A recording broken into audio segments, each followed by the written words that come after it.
విష్ణుమూర్తి 6వ అవతారం పరశురాముడు. పరశురాముని జననం ఎలా జరిగిందో చూద్దాం. ఒకరోజు వైకుంఠంలో సుదర్శన చక్రమైనట్టి సుదర్శనుడే ప్రతి యుద్ధంలో నేనే గెలిపిస్తున్నాను విష్ణుమూర్తుననే గర్వం, అహంకారం నెత్తికెక్కుతాయి. దానితో నారద మహర్షి రావడం జరుగుతుంది. ఇద్దరిట్లలో గొప్పెవరని నారద మహర్షి కూడా అడగడం జరుగుతుంది. అయితే ఇదేంటో తెలుసుకుందామని సుదర్శనుడు రీఇన్కర్నేషన్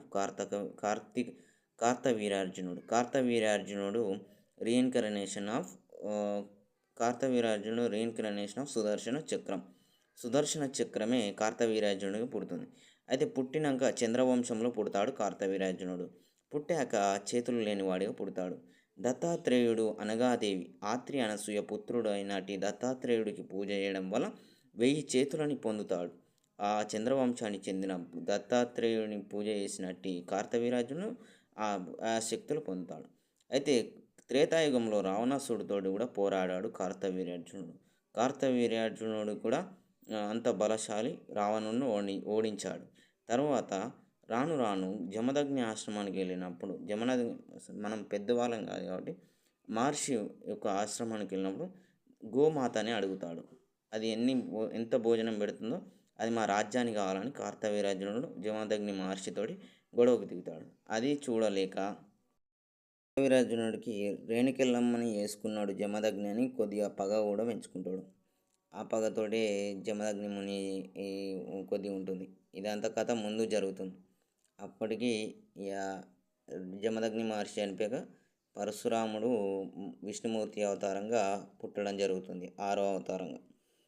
ఫస్ట్ ఏ అవతారం? మత్స్య, కుర్మ, వరహ, వామన బలిచక్రవర్తి, నరసింహస్వామి, భక్త ప్రహ్లాదుడు, పరశురాముడు, రేణుకెళ్ళమ్మ, ఇంకా నెక్స్ట్ శ్రీరాముడు, ఆంజనేయుడు, ఇంకా శ్రీకృష్ణుడు, ఇంకా ఈ గౌతమ్ బుద్ధుడు, తర్వాత వెంకటేశ్వర స్వామి, కల్కి, ఇంకా కొంతమంది విష్ణుమూర్తియే ఈ బాబాలాగా పుట్టాడు, సాయిబాబాలు అంటారు. మరి ఎంతవరకు నిజం తెలియదు.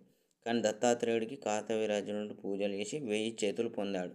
1000 చేతుల పైన పొందాడు. ఈ విధంగా ఎంతోమందిని ఓడించిన కార్తవీర్యార్జునుడు ఆఖరికి విష్ణుమూర్తి అవతారమైనటి పరశురాముడు గండ్రగొడ్డలికి బలైతాడు.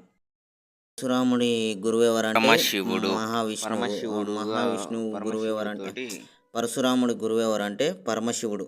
పరమశివుడి యొక్క అనుగ్రహంతో ధనుర్వేదము యుద్ధ నైపుణ్యాలు నేర్చుకొని అతన్ని మెచ్చుకొని శివుడు అతనికి గొడ్డలి ఇవ్వడం జరుగుతుంది. దాని పేరు అప్పట్లో సాంస్క్రిట్లో పరశు అని ఏదో ఉంటుంది, సాంస్క్రిట్ పదం. ఆ విధంగా పరశురాముడి గొడ్డలి అనేది పరశురాముడికి ఇవ్వడం జరుగుతుంది. అది ఎంతో శక్తివంతం.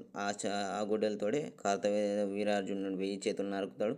అతని కొడుకులను చంపుతాడు. క్షత్రియులందరినీ చంపి మొత్తం క్షత్రియ సంహారం చేశాక తన గొడ్డలికి ఉన్న రక్తం అది ఎండిపోదు, అది కడిగినా ఎంత పోదు. దానితోటి ఈ కలియుగంలో మహేంద్రగిరి పర్వతం కేరళ అనే సైడ్లో ఉంటుంది. కేరళ ప్రాంతంలో ఆ ప్రాంతంలో తపస్సు చేసుకుంటూ ఉన్నాడని చరిత్ర అయిపోయింది. కానీ ఇప్పుడు ఎక్కడున్నాడో ప్రజెంట్ ఎవరికి తెలియదు. పోనీ సినిమాలో మూవీస్లో కానీ చూపించగలరు కావచ్చు. మళ్ళీ చెప్తున్నాను, పరశురాముడి గురువు పరమశివుడు కార్తవీర్యార్జునుని చంపడానికి పుట్టిండు. రేణుకెళ్ళమ్మకు శక్తిని బయట అంటే లోకానికి తెలియజేసిండు. అంతేకాకుండా ఎంతో జమదగ్ని మహర్షి ఆశీస్సులతో చిరంజీవి అయ్యాడు. సప్త చిరంజీవులు ఒక్కడయ్యాడు. ఇప్పుడు కలికి 3లో కానీ 4లో కానీ ఇంట్రడ్యూస్ చేయొచ్చు ఈ పాత్రని.